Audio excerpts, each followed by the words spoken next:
Keshavapura police ಠಾಣೆಯಲ್ಲಿ 1ನೇ ತಾರೀಕು ಒಂದು ಘಟನೆ ನಡೆಯುತ್ತೆ. ಅಲ್ಲಿ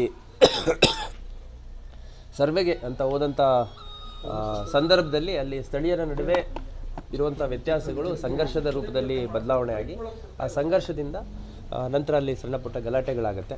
ಆ ಗಲಾಟೆಗಳ ನಂತರ ಪರಿಸ್ಥಿತಿಯನ್ನು ನಮ್ಮ ಅಧಿಕಾರಿ ಸಿಬ್ಬಂದಿಗಳು ಭೇಟಿ ಮಾಡಿ ತಿಳಿಗೊಳಿಸಿದ ನಂತರ ಪ್ರಕರಣಗಳು ದಾಖಲಾಗ್ತಾ ಹೋಗುತ್ತೆ.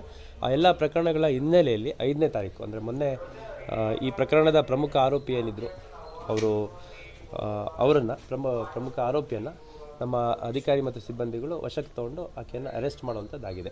ಈಕೆ ಅರೆಸ್ಟ್ ಆಗಿರುವಂಥದ್ದು ಒಬ್ಬರು ಪ್ರಶಾಂತ್ ಬೊಮ್ಮಾಜಿ ಅನ್ನುವಂಥ ಅಲ್ಲಿ ಸ್ಥಳೀಯರು ನೀಡಿದಂಥ ಫಿರ್ಯಾದಿನ ಮೇಲೆ ಆಕೆಗೆ ಅರೆಸ್ಟ್ ಮಾಡಿರುವಂಥ ಪ್ರಕರಣದಲ್ಲಿ ವಿಕ್ಟಿಮ್ ಯಾರಿದ್ದಾರೆ ಅವರಿಗೆ ಹಲ್ಲೆ ಮಾಡಿರುವಂಥದ್ದು, ಕತ್ತಿ ಚಿಕ್ಕಲಿಕ್ಕೆ ಪ್ರಯತ್ನ ಮಾಡಿರುವಂಥದ್ದು ಮತ್ತು ತನ್ನ ಪ್ರೈವೇಟ್ ಪಾರ್ಟ್ ಭಾಗಕ್ಕೆ ಹೊಡೆದಿದ್ರು ಅನ್ನುವಂಥದ್ರ ಹಿನ್ನೆಲೆಯಲ್ಲಿ ಸಾಕ್ಷ್ಯಾಧಾರಗಳು ನಮಗೆ ಕಂಡು ಬಂದ ಹಿನ್ನೆಲೆಯಲ್ಲಿ ಆಕೆಯನ್ನು ಅರೆಸ್ಟ್ ಮಾಡಿದ್ದಾರೆ. ಆಕೆಯನ್ನು ಅರೆಸ್ಟ್ ಮಾಡಿ ಗಾಡಿಯಲ್ಲಿ ಕುಂಡಿಸ್ಕೊಳ್ಳೋವಂಥ ಸಂದರ್ಭದಲ್ಲಿ ಆಕೆ ತನ್ನ ವಸ್ತ್ರಗಳೇನಿದ್ರು ಆ ವಸ್ತ್ರಗಳನ್ನೆಲ್ಲ ಕಳಚುವಂಥ ಕೆಲಸ ಮಾಡಿದ್ದಾರೆ. ಆ ಸಂದರ್ಭದಲ್ಲಿ ನಮ್ಮ ಮಹಿಳಾ PSIಗಳು ಮತ್ತು ನಮ್ಮ 7ರಿಂದ 8 ಮಹಿಳಾ ಸಿಬ್ಬಂದಿಗಳು ಇದ್ದಾಗ್ಯೂ ಕೂಡ ಆಕೆ ತನ್ನ ಬಟ್ಟೆಯನ್ನು ಕಿತ್ತೆಸ್ತಿದ್ದಾಳೆ.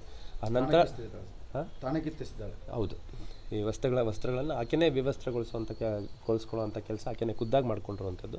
ಆಮೇಲೆ ನಮ್ಮ ಸಿಬ್ಬಂದಿಗಳು ಅಲ್ಲಿ ಸ್ಥಳೀಯರ ಸಹಾಯದೊಂದಿಗೆ ಒಂದು ಬೇರೆ ಬಟ್ಟೆಯನ್ನು ತಗೊಂಡು ನಮ್ಮ ಸಿಬ್ಬಂದಿಗಳೇ ಹಾಕಿಸಿ ನಂತರ ಆಕೆಯ ಮೇಲೆ ಅರೆಸ್ಟ್ ಫಾರ್ಮ್ಯಾಲಿಟೀಸ್ ಏನಿದೆ ಮಾಡಿ 5ನೇ ತಾರೀಕು ಅರೆಸ್ಟ್ ಮಾಡಲಾಗಿದೆ. ಈಕೆ ಈಗ ಸದ್ಯ ಜುಡಿಷಿಯಲ್ ಕಸ್ಟಡಿಯಲ್ಲಿದ್ದಾರೆ.